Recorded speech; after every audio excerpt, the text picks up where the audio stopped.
스마트로 보람있게 살리라. 풍파많은 세상에서 소는 참 다르다.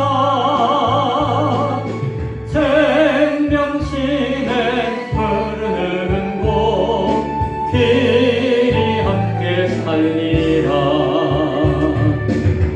아멘. 자, 시간이 되었습니다. 모두 자리에 일어서 주시기 바랍니다. 하나님은 영이시니 예배하는 자가 영과 진리로 예배할지니라. 하나님, 화창한 5월 중 어버이 주일을 맞이하여 함께 예배합니다. 오늘도 예배하며 나아가는 어머니를, 아버지를 둔, 어버이를 둔 모든 자녀들과 어버이 된 자로서 자녀들을 사랑하는 마음 가운데 있는 모든 심령들이 주님의 전에 나와 예배할 때에 주의 뜻 가운데 우리의 모습을 돌아보며 우리의 영원한 어버이신 하나님께 예배할 수 있는 귀한 시간 되어지게 하여 주옵소서. 예수님 이름으로 기도드리옵나이다. 아멘. 다같이 찬송가 89장 찬양드리겠습니다.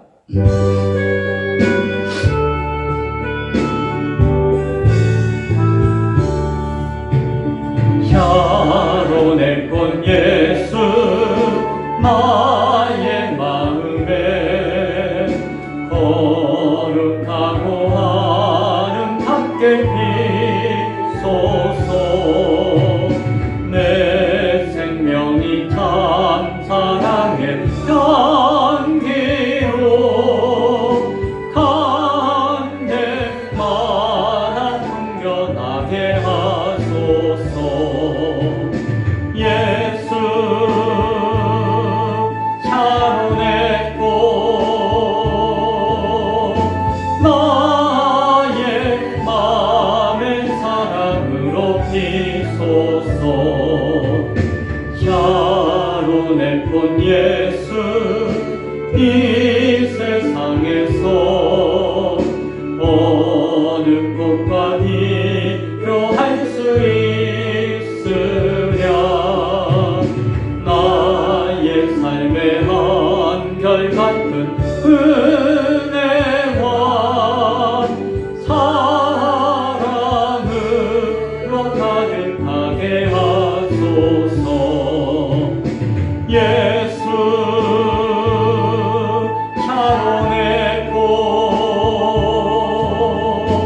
나의 맘의 사랑으로 피소서. 샤론의 꽃 예수 모든 질병을 한이 없는 능력으로 고치사 고통하며 근심하는 자에게 크신 힘과 소망 내어주소서. 예수 샤론의 꽃 나의 맘의 사랑으로 피소서. 샤론의 꽃 예수 길이 피소서. 주의 영광이 땅 위에 가득해 천하 만민 주님 앞에 엎드려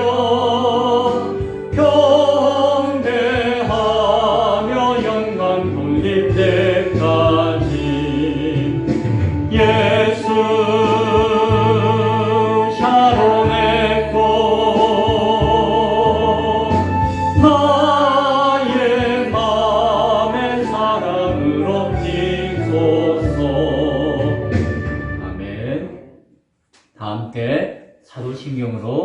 우리의 신앙을 고백하겠습니다. 전능하사 천지를 만드신 하나님 아버지를 내가 믿사오며 그 외아들 우리 주 예수 그리스도를 믿사오니 이는 성령을 잉태하사 동정녀 마리아에게 나시고 본디오 빌라도에게 고난을 받으사 십자가에 못 박혀 죽으시고 장사한 지 사흘 만에 죽은 자 가운데서 다시 살아나시며 하늘에 오르사 전능하신 하나님 우편에 앉아 계시다가 저리로서 산자와 죽은 자를 심판하러 오시리라. 성령을 믿사오며 거룩한 공예와 성도가 서로 교통하는 것과 죄를 사하여 주시는 것과 몸이 다시 사는 것과 영원히 사는 것을 믿사옵나이다. 아멘. 모두 자리에 앉아주시기 바랍니다. 다같이 찬송가 579장 함께 찬양드리겠습니다.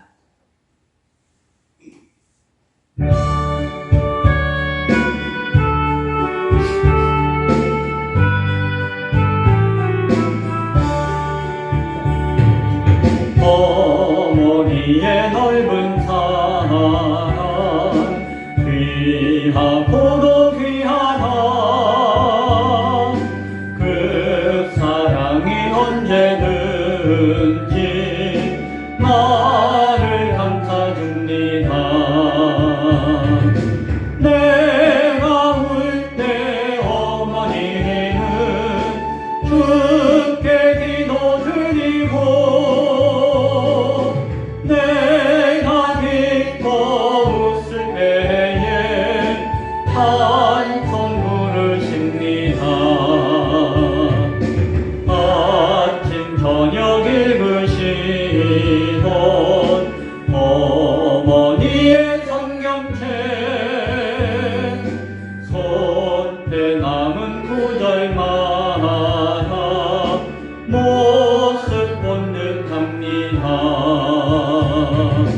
믿는 자는 누구든지 영생함을 얻으리. 들려주신 귀한 말씀 이제 힘이 됩니다. 홀로 누워 괴로울 때 헤매다가 지칠 때 부르시던 찬송 소리 귀에 살아옵니다. 반석에서 샘물 나고 황무지에 꽃 피니 예수님과 동행하면 두려울 것 없어라. 온유하고 겸손하며 올바르고 굳세게 어머니의 뜻 받들어 보람있게 살리라. 풍파많은 세상에서 선한 삶 사우나 생명심에 흐르는 곳 길이 함께 살리라. 아멘. 이 시간 예배를 위해서 정진만 집사님 대표로 기도해 주시겠습니다.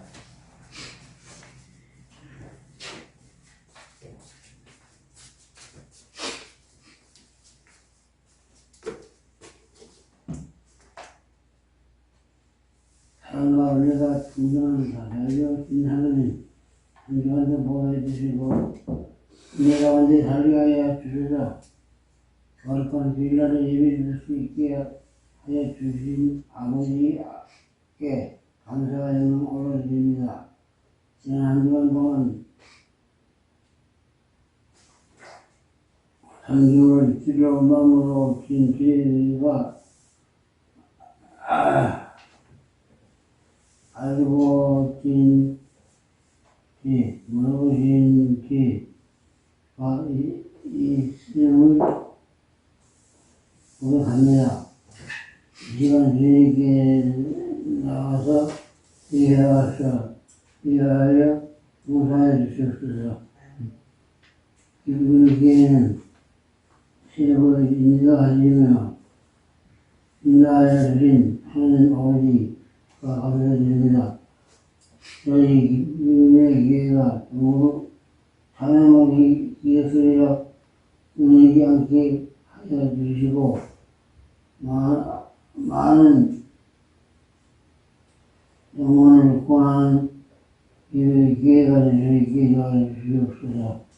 오늘 또 다른 시험을 목사님 영역관에 건강할 수 있도록 도와주시고 말씀 전보고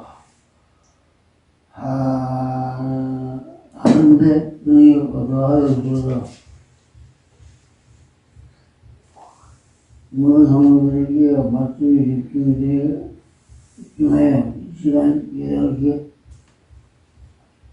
해주시고 한기로 뵙고 한기로 그러지 않도록 도와주시옵소서.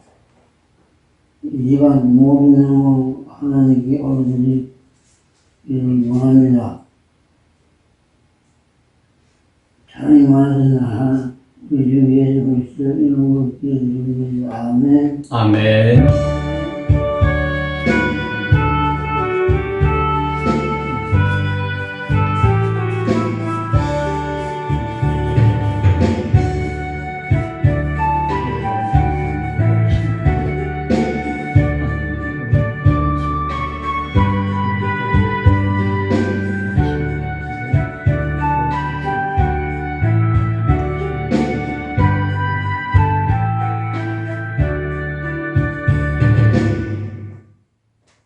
하나님 말씀은 요한복음 12장 44절부터 50절까지의 말씀입니다. 제 성경은 신약성경 170쪽입니다. 요한복음 12장 44절부터 50절 말씀 제가 공독해 드리겠습니다. 예수께서 외쳐 이르시되 나를 믿는 자는 나를 믿는 것이 아니요 나를 보내신 이를 믿는 것이며 나를 보는 자는 나를 보내신 이를 보는 것이니라. 나는 빛으로 세상에 왔나니 무릇 나를 믿는 자로 어둠에 거하지 않게 하려 함이로라. 사람이 내 말을 듣고 지키지 아니할지라도 내가 그를 심판하지 아니하노라. 내가 온 것은 세상을 심판하려 함이 아니요 세상을 구원하려 함이로라. 나를 저버리고 내 말을 받지 아니하는 자를 심판할 이가 있으니 곧 내가 한 그 말이 마지막 날에 그를 심판하리라. 내가 내 자의로 말한 것이 아니요 나를 보내신 아버지께서 내가 말할 것과 이룰 것을 친히 명령하여 주셨으니 나는 그의 명령이 영생인 줄 아노라. 그러므로 내가 이르는 것은 내 아버지께서 내게 말씀하신 그대로니라 하시니라. 아멘. 오늘 읽은 말씀을 중심으로 아버지 하나님과 효자 예수님이라는 제목으로 말씀의 은혜를 나누겠습니다. 오늘은 어버이 주일입니다. 어버이 주일날 우리 어르신들과 부모 되시는 분들이 예배 가운데 함께 할 수 있어서 참 귀하고 감사하게 생각합니다. 특별히 센터에서 나오신 어르신들은 작은 선물 꾸러미를 준비했습니다. 나중에 가실 때에 꼭 한 꾸러미씩, 무겁겠지만 열심히 꾸러미씩 하나씩 들고 갈 수 있기를 바랍니다. 부모를 공경하라 라는 말씀은 성경에서 구약 성경부터 신약 성경에 이르는 한 맥을 가지고 계속해서 이어지는, 강조되어지는 가르침인 것을 보게 되어집니다. 대표적으로 구약에서는 출애굽기 20장 12절에 10계명 가운데 5번째 계명으로 내 부모를 공경하라. 그리하면 내 하나님 여호와가 내게 준 땅에서 내 생명이 길리라 라는 말씀을 하셨고요. 신약에서는 에베소서 대표적으로 6장 1절부터 3절에 사도 바울이 자녀들아 주 안에서 너희 부모에게 순종하라. 이것이 옳으니라.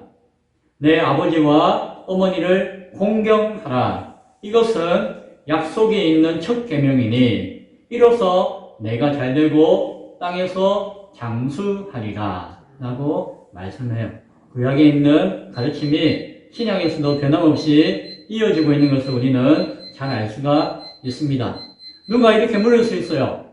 목사님, 장수의 비결이 뭡니까? 장수하려면 어떻게 해야 됩니까? 라고 한다면 저는 뭐라고 대답하면 좋을까요? 부모를 공경하십시오. 성경에 그렇게 나와 있습니다. 라고 대답해 줄 수 있을 것 같습니다. 오래 살고 싶으세요? 부모님을 공경할 수 있기 바랍니다. 목사님, 저 부모님이 다 돌아가시고 안 계신데요. 우리의 영혼의 부모님이신 하나님을 공경할 수 있기 바랍니다. 아멘. 왜 성경은 이렇게 하나님이 왜 이렇게 부모를 공경하고 순종하라고 가르치고 명령하고 말씀해 주고 있을까요? 단순히 복 받고 오래 살라고? 사실 불교나 유교나 다 하나님의 가르침에서 갈라져 나온 그 뿌리 가운데 있는 종교들이기 때문에 그곳에서도 종교적인 가르침 가운데 부모를 공경해야 된다고 말하기도 해요. 그러니까 그것이 하나님의 가르침을 벗어난 것은 아니에요. 그럼 왜 하나님은 말씀을 통해서 그렇게 이 세상 가운데 이야기하실까요? 오늘 예수님께서 하신 이 12장의 말씀 마지막 부분을 읽으면서 부모님의 사랑을, 부모님을 향한 공경의 깊은 뜻을 한번 생각할 수 있는, 깨달을 수 있는 그런 시간이 될 수 있기를 소원합니다. 요한 사도는 앞서 거짓된 신앙, 믿음, 불신앙에 대해서 그런 현상이 있다. 믿는다 하지만 결국에는 안 믿는 그런 모습들을 가지고 있는 현상에 대해서 이사야 선지자의 글을 인용해서 이야기해 주었어요. 그 내용은 결국에는 그들이 가지고 있는 불신앙과 거짓된 신앙은 하나님께서 주시는 심판의 결과이다.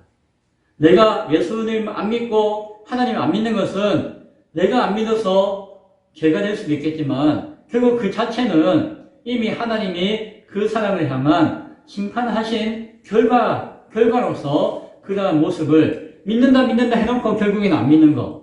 그것이 어쩌면은 하나님의 심판의 결과이자 증거다라는 메시지를 주었고, 요한은 그것을 우리에게 다시 한 번 더 보여준 것을 보았습니다.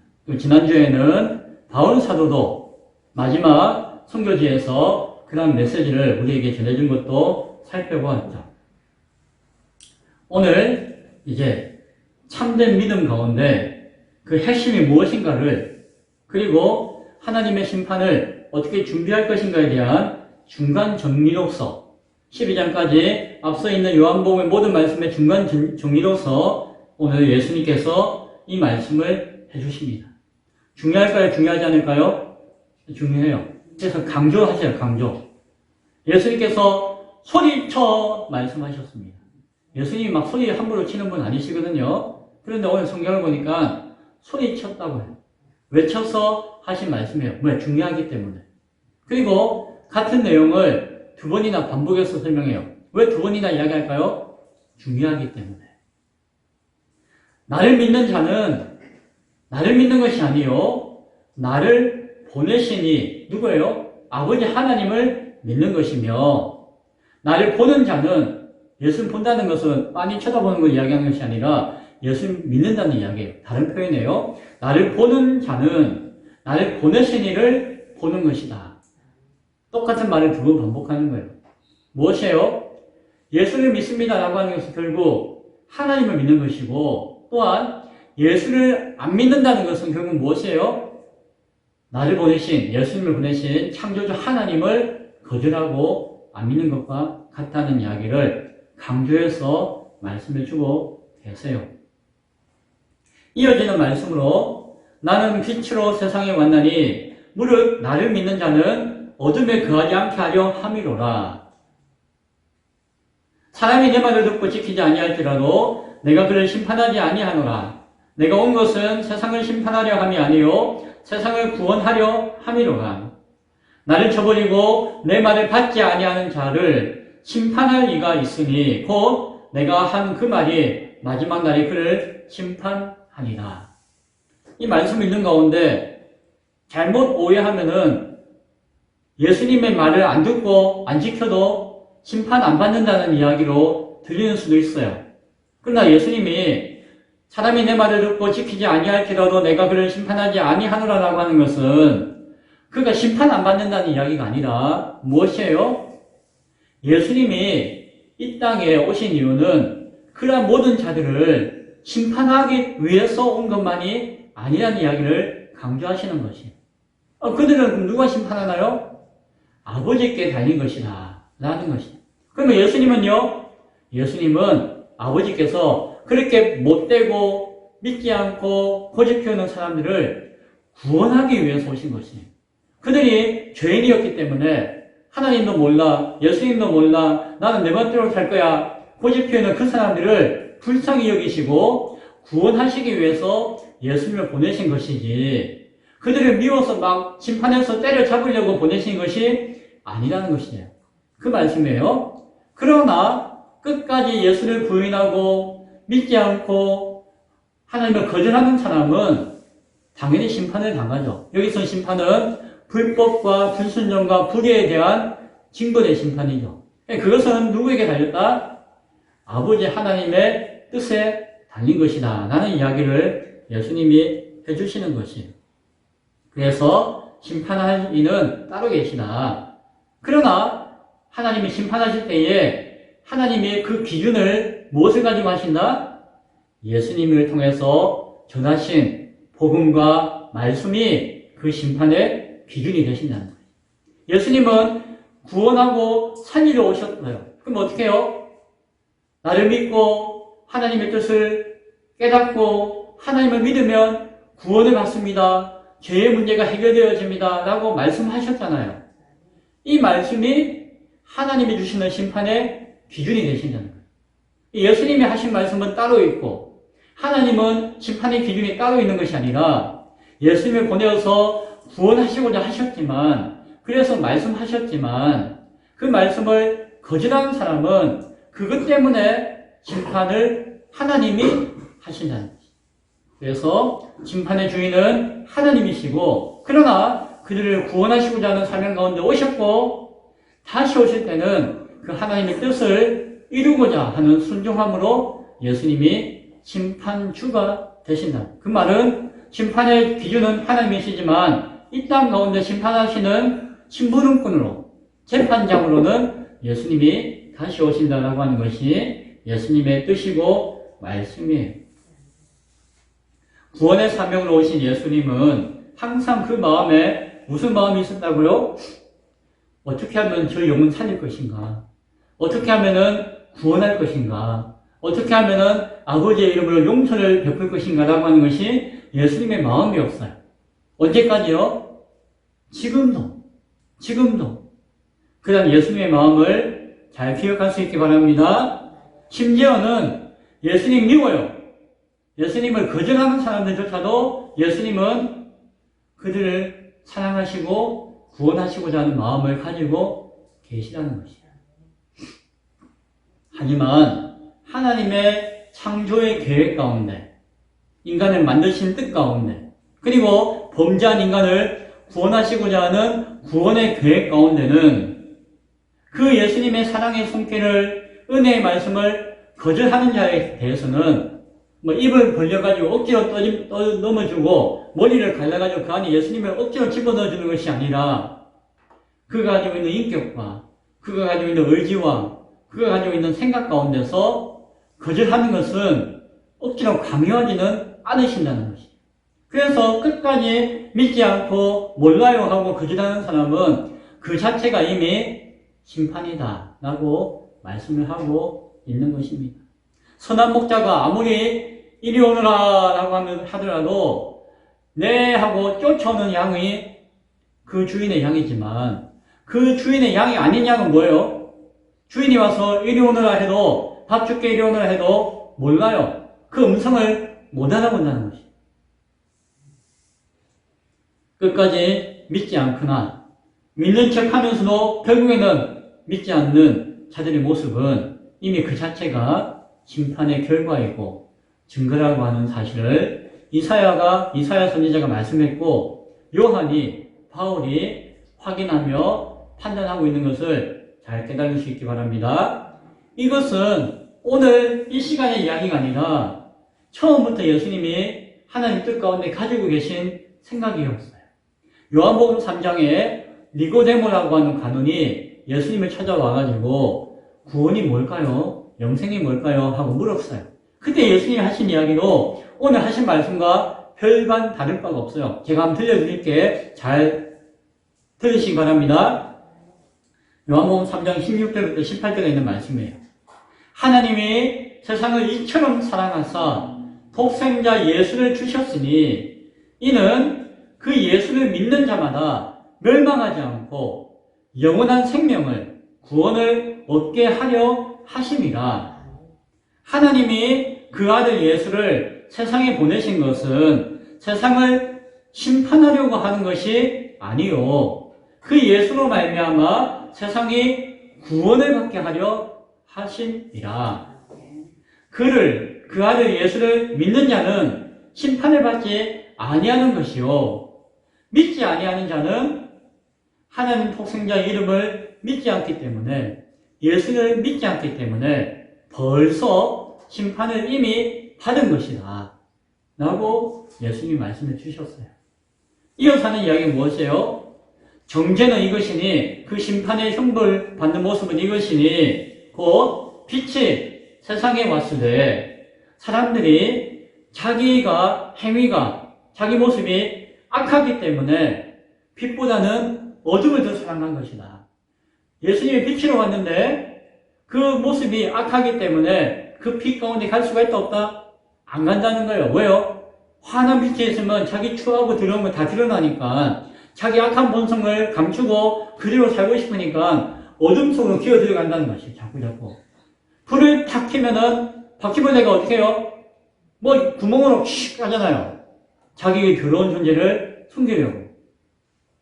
악을 행하는 자마다 빛을 미워하여 빛으로 오지 아니하나니 이는 그 행위가 드러날까 하며 진리를 따르는 자는 진리의 말씀을 따르는 자는 빛으로 어떻게 나온다는 거지.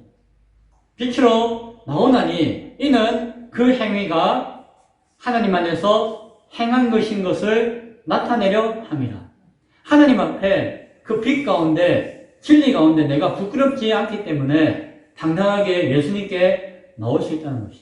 그래서 예수를 안 믿는다는 것은 이미 그 악행 가운데 그것을 거절하고 예수를 거절하고 감추고자 하는 그 본성 가운데 있기 때문에 심판에 합당한 심판받기에 아무런 변명할 수 없는 그런 모습인 것을 이미 요한복음 3장에서도 말씀해주고 있습니다. 오늘 12장에 사는 이야기는 그 이야기를 정리해서 한 번 더 말씀해주고 있는 것이에요. 불의에 대한 심판은 예수님께서 판정하시기 전에 이미 아버지께 있다는 뜻이. 자신은 아버지가 말씀하라고 하신 그 말씀대로 말씀했을 뿐이고 아버지가 심판하시고 그 기준에 따라서 내가 복음을 전했을 뿐이다 라고 예수님은 처음부터 끝까지 계속해서 말씀해주고 있습니다. 그래서 오늘 요한복음 12장 49절과 50절도 그 맥락에서 이야기하시는 것이에요. 내가 자의로 내 마음대로 내 뜻대로 말하는 것이 아니요 나를 보내신 아버지께서 내가 말할 것과 내가 이룰 것을 친히 명령하여 주셨기 때문에 나는 아버지의 명령이 영생인 줄, 구원인 줄, 생명인 줄 내가 알고 있기 때문에 순종하기 때문에 내가 말씀을 여러분들에게 전하는 것이다. 그러므로 내가 이루는 것은 내 아버지 하나님께서 나에게 말씀하신 그대로다. 예수님은 아버지 하나님이 말씀하신 것에 더하거나 빼지 않고 그대로 전할 뿐이다 라고 하면서 마지막까지 아버지 하나님과의 관계 가운데 순종하시는 아들의 모습으로서 우리에게 자신을 나타내어 보여주고 있는 것을 봅니다. 예수님 마지막 심판주가 오시더라도 그 사명 감당하시더라도 그 심판의 기준과 판단은 우리 아버지께, 하나님 아버지께 달린 것이다 라고 이야기하는 것입니다. 예수님은 끝까지 아버지 하나님께 순종하셨고 그 순종함으로 마지막 사명까지도 감당하심을 잘 기억할 수 있기 바랍니다.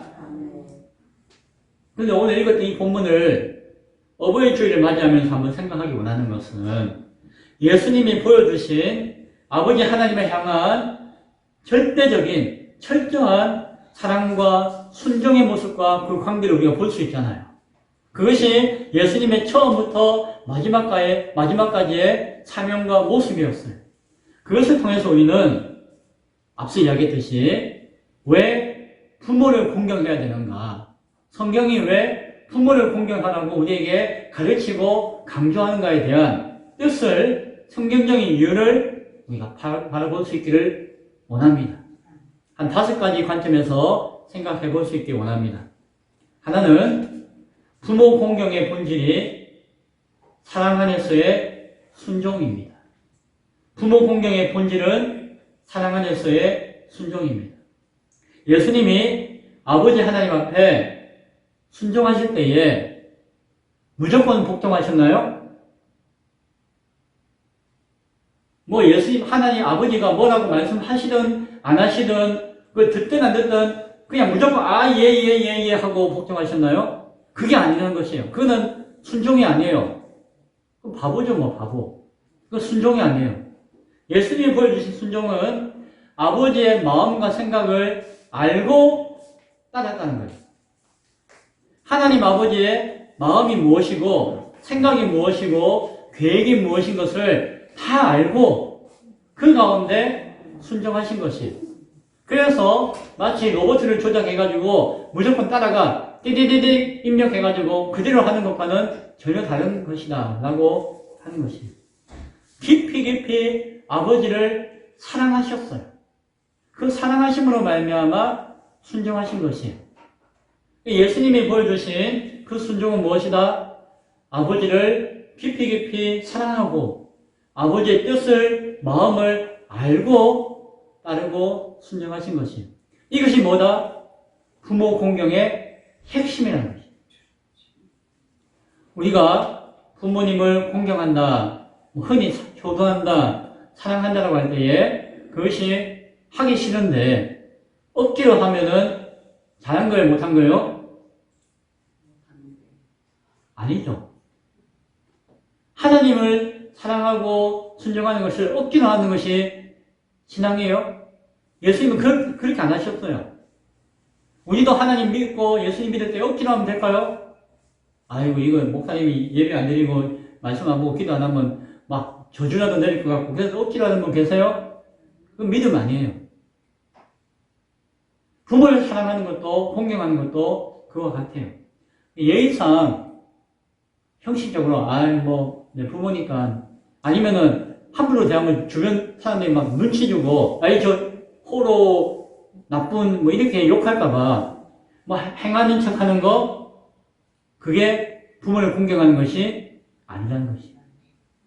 진심 어린 사랑과 존경과 신뢰 관계 안에서 소중하게 여기는 마음으로 나오는 것이 무엇이나 부모 공경인 것을 잘 기억할 수 있기 바랍니다. 돈 잘 주고 선물 잘 주고 말도 조곤조곤 공손하게 하고 하지만은 마음은 멀리 있고 마음은 그냥 사랑하는 것도 없고 그것이 성경적인 부모 공경이 아닌 것을 잘 기억할 수 있기 바랍니다. 물론 요즘은 너무 없어가지고 돈이라도 주면 참 감사한 시대라고 하지만 그 함정이에요. 그게 다가 아니에요. 그 중심이 없으면은 부모 공경이 아니죠. 두 번째로 부모 공경의 본질은 영화롭게 하는 거예요. 영화롭게 하는 거예요. 영광을 드리는 거예요. 영광을. 누구를? 부모를. 요한복음 8장 54절에 내가 내게 영광을 돌리면 내 영광이 아무것도 아니거니 예수님이 하시는 이야기. 내가 나에게 영광을 돌리면 내가 받는 영광은 아무것도 아니라는 거예요. 내게 영광을 돌리시는 이는 내 아버지시니 내 얻는 영광은 아버지로 말미암아 오는 것이 참된 영광이니까 곧 너희가 너희 하나님이라 칭하시는 그이시라. 하나님의 영광을 빼고 내가 영광을 얻는다? 그 가짜다. 요한복음 17장 4절에서도 아버지께서 내게 하라고 주신 일을 내가 이루어서 아버지를 이 세상에서 영화롭게 하였사오니. 예수님은 무슨 사명 가운데 이 땅에 오셨다고요? 사람들을 용서하시고 구원하시고 그것을 목적이지만 그것을 행하는 가장 큰 목적은 무엇이다? 하나님께 아버지의 그 뜻에 순종하는 것이지만 그 순종하는 목적이 무엇이다? 하나님을 아버지를 기쁘시게 하고 아버지를 영광스럽게 하고 그것을 하나님 아버지를 영화롭게 한다는 뜻인 거죠. 그러한 마음과 뜻 가운데 예수님이 순종하셨다고 말씀해요. 예수님이 십자가에 달려 죽으셨어요. 우리 죄를 담당하시기 위해서 죽으셨어요. 하지만 그 죽으심이 무엇이다? 우리를 살리시고 구원하시기 위한 하나님의 뜻을 이루기 위한 것이기 때문에 그것을 통해서 하나님께 영광이 되어지는 거예요. 그래서 예수님이 죽기까지 고통당하시고 죽기까지 원하신 것은 이 모든 것을 통해서 아버지께 영광 돌리기 위해서 아버지를 영화롭게 하기 위한 뜻이 있다라고 성경은 우리에게 말씀해주고 있습니다. 성경적인 부모 공경은 이와 같습니다. 무엇이에요? 부모님의 가치를 귀하다고 인정하는 것입니다. 그 귀한 존재를 우리가 그대로 바라보고 귀하게 여기는 그것이에요. 그런 거 없이 그냥 말로만 행동으로만 그것이 부모를 공경하는 성경적인 뜻은 아니라는 것이에요. 낳아주셨습니다. 길러주셨습니다. 나를 지켜주셨습니다. 나를 사랑해주셨습니다. 귀하잖아요. 감사하잖아요. 나를 이 땅에 존재하도록 나를 이 땅에 존재하는 근원이 되어주셨습니다.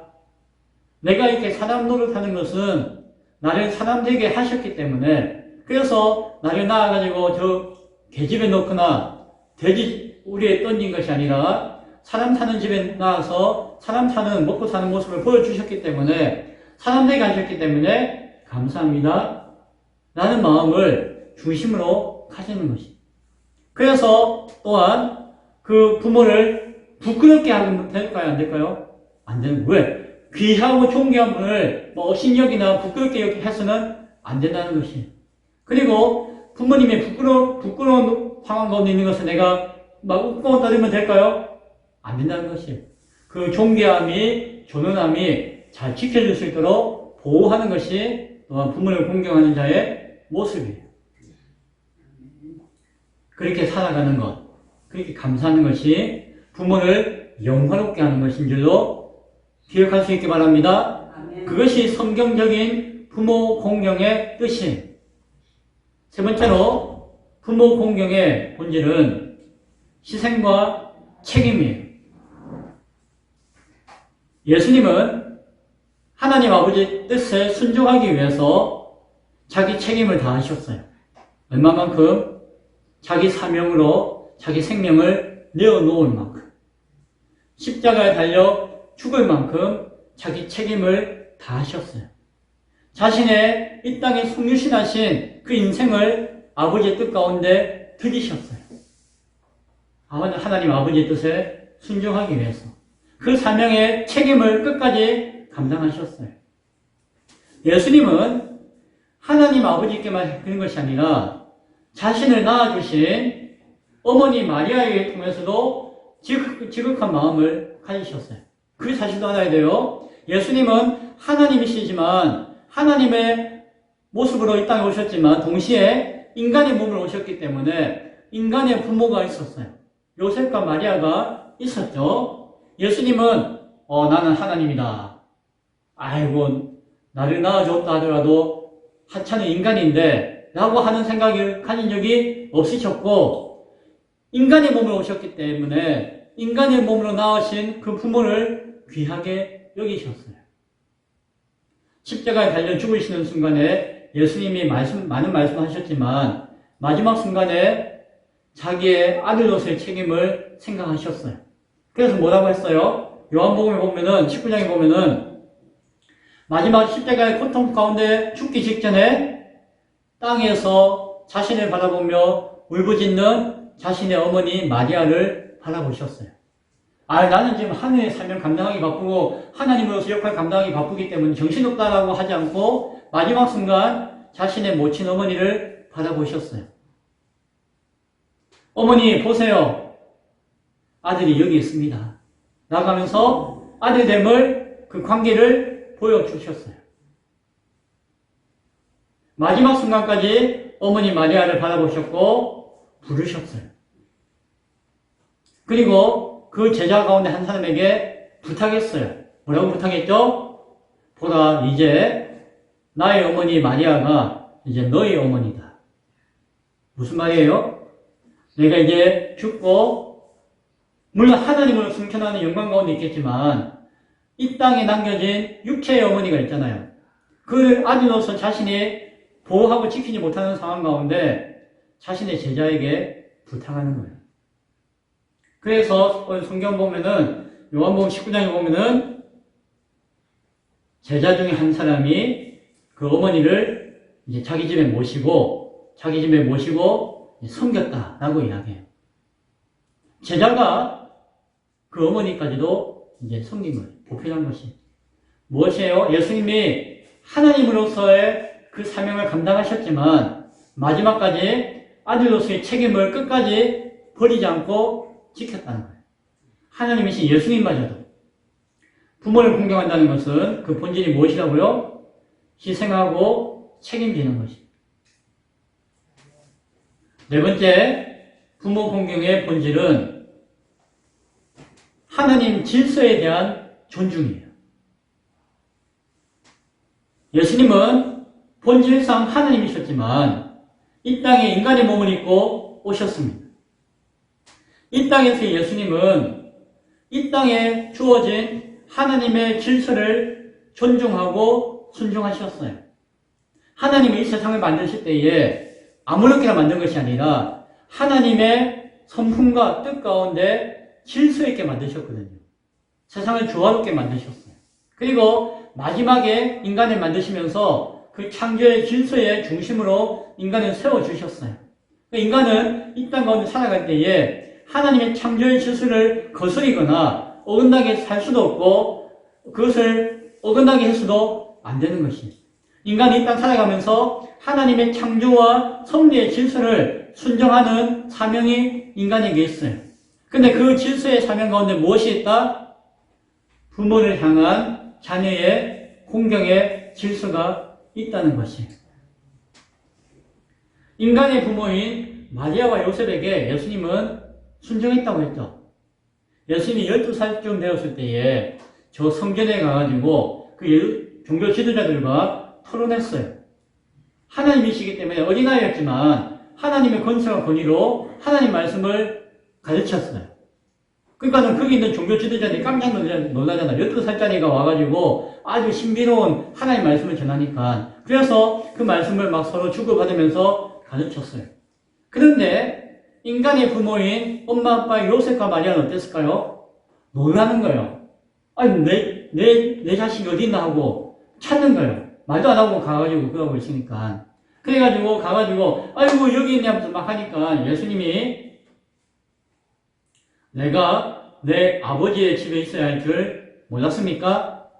마치 핀잔하듯이 따지듯이 그런 의미는 아니었겠지만 내가 여기 있어야 될 것을 몰랐습니까? 라고 말씀하는 것을 봐요. 그래가지고 나는 하나님이네 말이야. 부모가 그것도 이해 못하고 말이야. 왜 이렇게 했을까요? 아니에요. 부모 손잡고 집에 갔어요. 나사렛으로 가가지고 오늘 성경은 거기서 그 부모를 순종하여 받들었다라고 성경은 이야기해줘요. 하나님의 지혜와 권세를 가지고 그 성전에서 이야기하지만 그러나 나를 낳아주신 부모의 뜻을 순종하고 받드는 그 어린아이 모습을 잃어버리지 않으셨다는 거예요. 왜요? 그것이 이 땅에 있는 하나님의 질서이기 때문에. 제가 목사인데, 아이고, 나 목사입니다 했는데, 어머니가 저기 권사로 앉아 계시면은, 권사님, 뭐 이렇게 하고, 해가지고, 그 대요, 안 돼요? 그러면 안 된다는 거예요. 물론 말씀과 진리 가운데 권면하고 가르치고 섬길 수 있겠지만, 아들의 지위를 벗어나서 내가 뭐 특별한 존재인 것처럼 뭐 따지고 하면은 돼요, 안 돼요? 안 된다는 거예요. 하나님의 질서가 이 땅 가운데 있는데, 무슨 뭐 하늘의 질서를 따지면서 이 땅에 주시는 하나님의 질서를 어기는 거, 그거는 목사 하나님이라도 안 된다는 거예요. 예수님은 이 땅 가운데 그런 모습을 우리에게 보여주셨다는 거예요. 하나님이 이 땅 가운데 부여하신, 부모와 자녀 가운데 부여하신 그 질서를 하나님은 부여하셨고 예수님 그것을 존중하셨다는 거죠. 부모가 완전했을까요? 아니죠. 예수님이 뭐 하나님의 아들로서 역할을 하는 거 마리아도 요셉도 잘 몰랐어요. 뭐 천사가 와서 이야기하고 했지만 짐작은 하고 뭐 아는 것 같아도 잘 몰랐어요. 완전하지 못했어요. 그러나 예수님은 그 부모에게 순종하여 받으신 것이. 그것이 하나님의 이 땅에 세워준 질서이기 때문에 예수님은 존중하신 것이죠. 부모를 공경한다는 것은 단순히 뭐 인간의 전통과 윤리 도덕 그 이전에 무엇이라고요?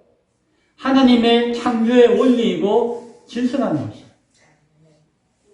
이 세상을 세상으로 존재하게 하는 하나님의 질서라는 것이에요.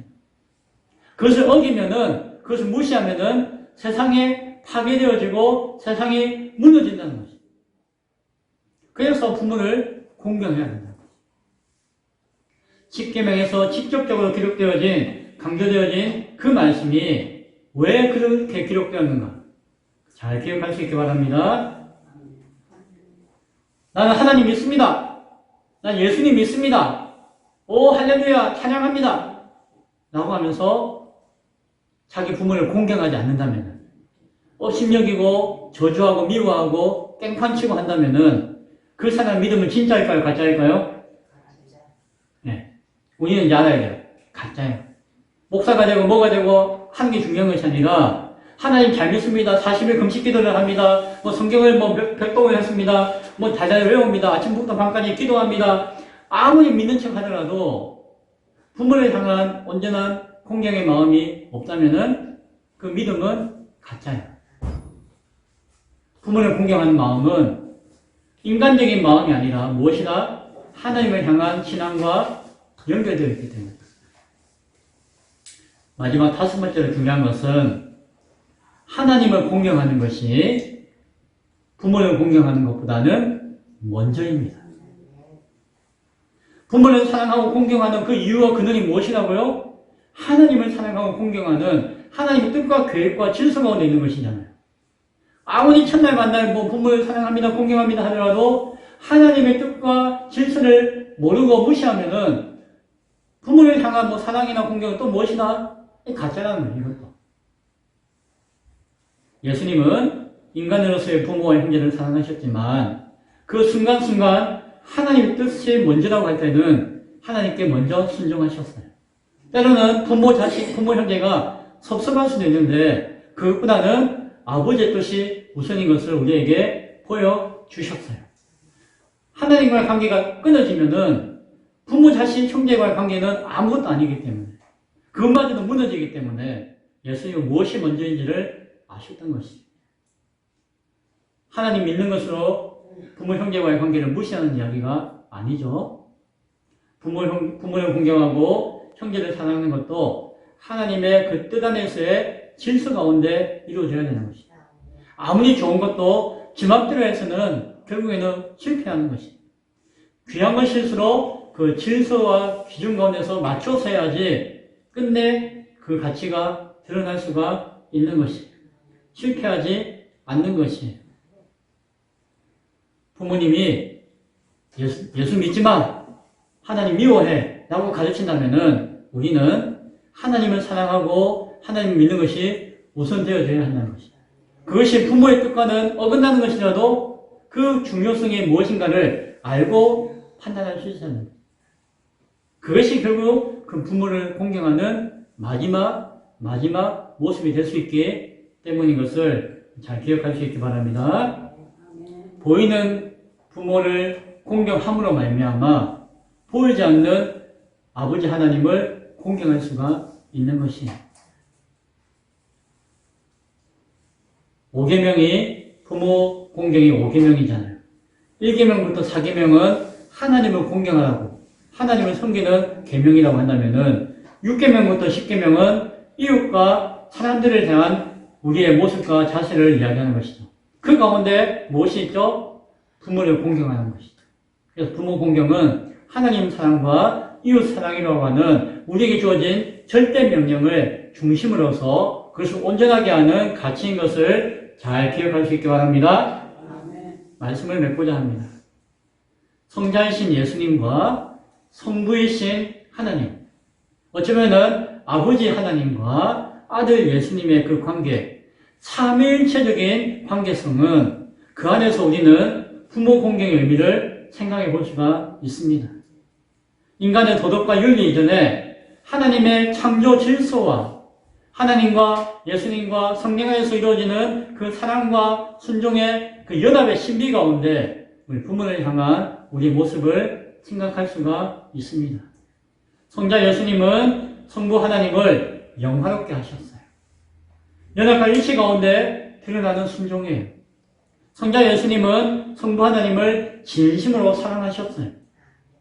희생과 섬김 가운데 드러나는 순종이 거기에서 나오는 것이 삼위일체 하나님의 연합과 일치의 관계는 삼위일체 하나님의 그 연합과 일치의 관계는 우리 가운데 그 모습을 통해서 계시하시는 뜻이 있는 것이 디아코니아라고 하는 그 사랑과 코이노니아라고 하는 그 섬김, 교제의 본질을 우리에게 보여주고 계신 것이 부모를 공경하고 사랑하며 순종하는 관계를 통해서 우리는 삼위일체 하나님의 그 본성과 그 사랑을 경험하고 고백할 수 있어야 할 줄로 믿습니다. 그것은 교회 안에서 나타나야 할 것이고 교회와 교회 가운데서도 연합과 일치 가운데 드러나야 하는 교회의 본질인 것을 잘 기억할 수 있기 바랍니다. 오늘 우리도 어버이 주일을 맞이하여서 하나님과 예수님을 사랑함으로 부모를 공경하고 사랑하는 참된 하나님의 귀한 교회로서 설 수 있는 우리 모두가 될 수 있기를 간절히 축원드립니다. 기도하겠습니다.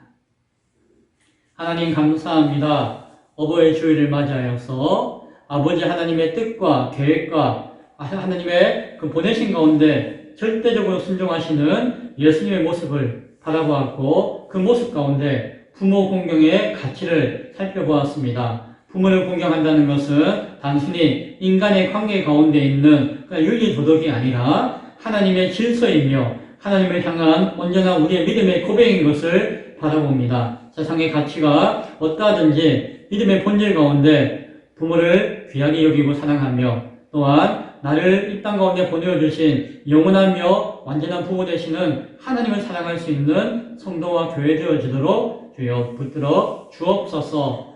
예수님 이름으로 기도드리옵나이다. 아멘.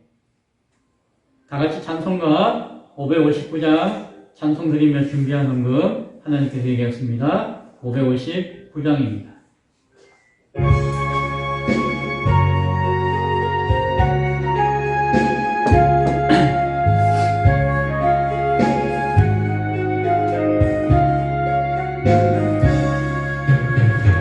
사철의 봄바람 불어있고 하나님 아버지 모셨으니 믿음의 반석도 든든하다. 우리 집 즐거운 봉사리라.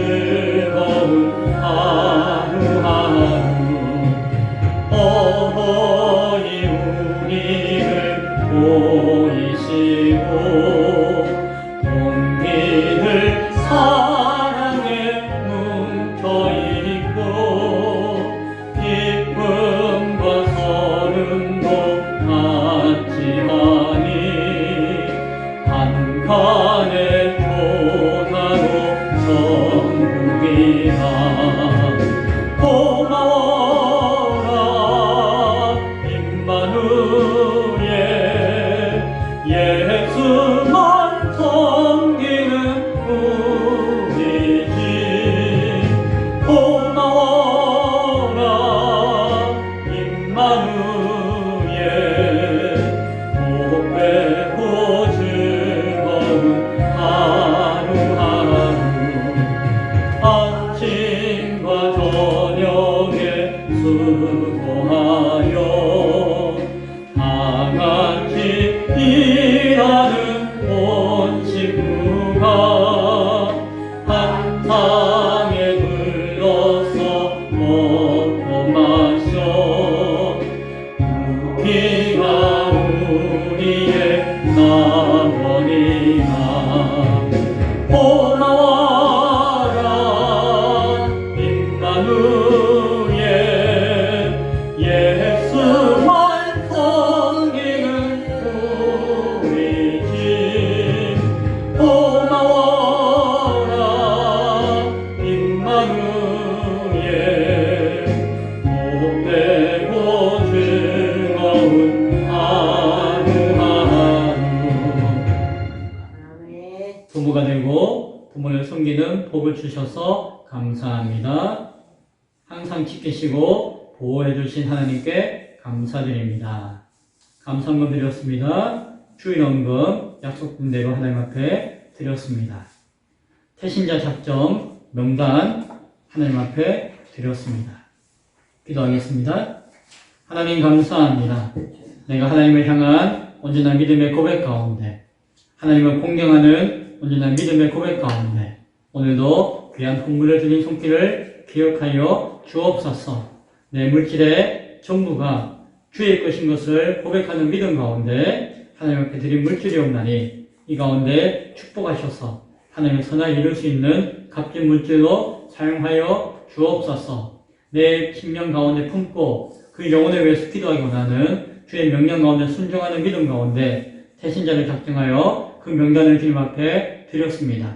드려지는 손길에 그 기도를 응답하시고 주께서 축복하셔서 그 인생이 정말 생명을 품는 생명을 위해서 기도하는 하나님의 귀한 자들 되어지도록 하시고 그 사명 감당하기에 부족함이 없도록 주께서 영육간에 강건하게 하시며 여러가지 물질적인 그런 축복도 허락하여 주옵소서. 그 사명을 위해서 필요한 모든 것 가운데 주께서 동행하시며 함께 하시며 충만케 하여 주옵소서. 품고 기도하고 있는 영혼들이 있습니다. 그 이름 하나하나 주께서 기억하시고 주께서 축복하셔서 그 이름이 언젠가는 잉태되어 순산하여 나을 때가 오게 하시고 주의 그때에 그들의 영혼이 구원받는 복이 있을 수 있도록 주의 역사하여 주옵소서. 감사합니다. 예수님 이름으로 기도드리옵나이다. 아멘. 네, 교회 소식을 알려드립니다. 오늘은 어버이 주일입니다. 하나님의 사랑으로 부모를 공경하며 이웃을 사랑하는 그 교회의 사명을 살아볼 수 있기 바랍니다.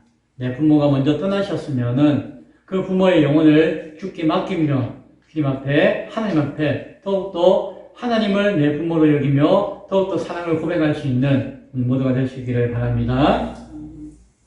하나님의 때를 바라보며 5월 31일 날 함께 긋다라는 주제 가운데 초청 주의를 가지고자 합니다. 그리고 오늘 태신자 명단을 주신 것과 같이 그들을 위해서 영혼을 품고 기도할 수 있게 바랍니다. 아직도 찾고 계시다면은 찾고 그 명단을 기록하시고 마음으로 기도하시기 바랍니다. 뒤에 보면은 작은 종이가 있죠. 태신자 명단에 작은 종이가 있어요. 오늘 앞에 내어주신 이 이름을 또한 작은 종이에다가 적었어요. 그리고 이건 어떻게 해야 될까요? 이건 저한테 주실 필요가 없고 이거는 내 가슴 속에 품고 다니는 거예요. 뱃속에 품지 마세요. 땀나면 쳐지니까. 그냥 옷에다 넣든지 성경에 넣든지 해가지고 품으세요. 그리고 그 이름을 보시고 날마다 기도하세요. 아니, 목사님 알아서 하세요. 어떻게 던졌고 이렇게 내용은 끝나는 게 아니에요. 이제 내가 품고 기도하는 것입니다. 기도하시고 그 영혼이 언제 나올지 몰라요. 그 수요일날 우리가 말씀 나누는 가운데 임신하는 것도 하나님 은혜 가운데 주신 복이고 아무나 할 수 없는 것이에요. 맞죠? 그래서 우리가 먼저 준비되지 않으면은 잉태 못하는 거예요. 품을 수 없는 거예요. 그래서 아직 나는 누군가에 위해서 품고 기도하는 게 없는데요. 그거는 누가 문제일까요? 자신이 문제예요. 자신을 돌아보고 정결케 해가지고 하나님 생명 주세요. 생명 주세요 하고 임신할 수 있기를 축복합니다.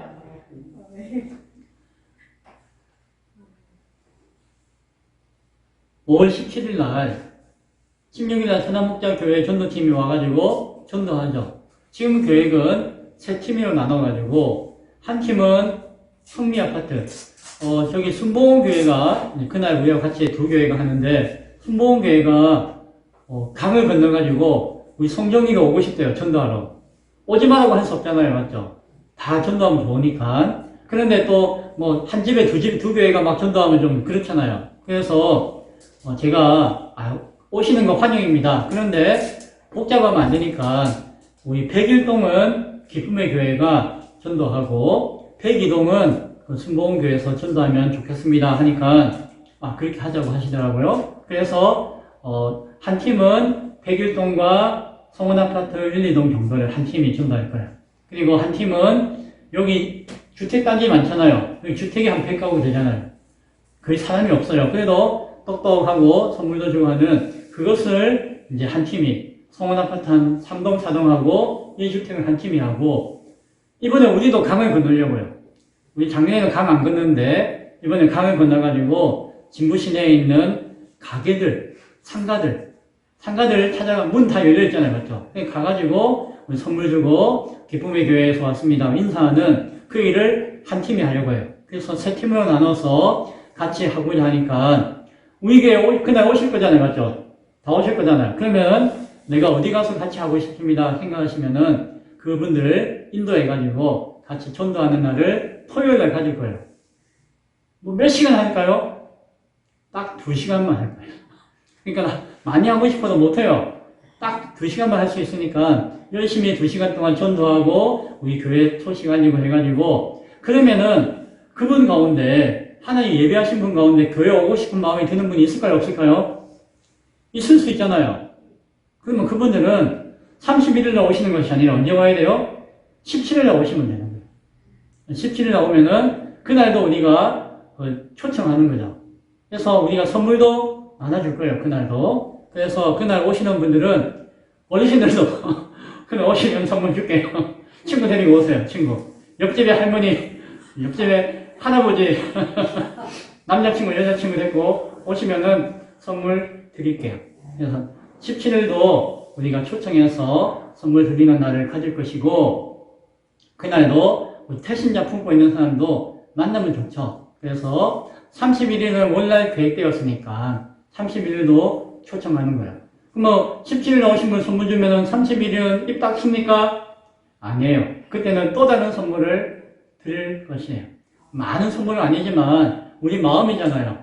그 선물 준비하고 드릴 것이니까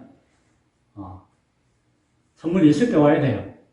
그래서 그 시간들을 위해서 기도할 수 있게 바랍니다. 이것을 통해서 교회에 사람들이 많이 모이게 하는 것도 의미가 있지만 저는 그것보다도 무엇이에요? 우리가 영혼을 품고 기도하는 것이 중요해요. 우리 이미진 집사님 죄송하지만 그 자녀를 위해서 기도하세요 하면은 기도합니다. 하지만은 뭐 안 와요. 죽어도 안 와요. 뭐 이렇게 할 때가 많지만 이제는 자녀들 이름을 하나하나 기록하고 매일매일 기도하시잖아요. 이제 바뀌는 거예요. 자식의 마음이 바뀌는 게 중요한 것이 아니라 내 마음이 바뀌는 게 중요한 것이에요. 내 마음이 바뀌면 하나님이 일하세요. 내 마음은 그대로 있고 저 자식만 바뀌게 해주세요 하면은 하나님 일할까요? 안 할까요? 일 못해요. 왜? 하나님은 믿는 사람한테 일하시니까. 그래서 우리 마음이 먼저 바뀌어야 돼요. 자식 바뀌고 안 바뀌고는 그 둘째 문제예요. 내가 먼저 바뀌어야 돼. 그러면은 하나님이 나를 통해서 일하시면은 저 뭐 평생 교회 한 번도 안 갈 사람이 어느 날 내가 눈을 씻고 의심할 정도예요. 교회에 앉아 있는 거예요. 왜요? 하나님이 일하시면. 우리는 이 교회 자리를 많이 채우는 것이 중요한 것이 아니라 뭐가 중요하다? 우리 마음이 먼저 바뀌는 것. 그리고 하나님이 일하시도록 돕는 것. 그리고 나면은 이 진부 땅이 변화될 것이에요. 우리는 단순히 우리 교회만을 위해서 섬기는 교회가 아니라 이 진부 땅 전체를, 평창 땅 전체를, 강원도 땅 전체를, 대한민국 땅 전체를, 온 지구 전체를 하나님 뜻대로 섬기고자 하는 마음 가운데 교회가 있는 거잖아요. 그 마음을 아시고 잘 기억하며 기도할 수 있기 바랍니다. 16일 날 저도 같이 따라다니면서 선물 나눠주고 전도하고 싶어요 하는 분들은 오세요. 토요일 날 오시면은 함께 같이 걸어다니면서 바람치면서 할 수 있을 것입니다. 기타 내용은 주보를 참조해 주시기 바랍니다. 기도하겠습니다. 지금은 우리 주 예수 그리스도의 은혜와 아버지 하나님의 크고 높으신 사랑하심과 성령님의 임재교통 충만하심이 오늘도 아버지를 공경하듯이 부모를 공경하며 살듯이 아버지의 뜻 가운데 부모를 사랑하는 그 마음 가운데 이 땅 가운데 우리의 사명을 감당하기를 소원하는 예배하는 귀한 심령들과 권속될 머리 위에 하나님이 예배하신 이 진부 땅에 있는 수많은 영혼들 머리 위에 지금부터 영원토록 함께 있을지어다. 아멘.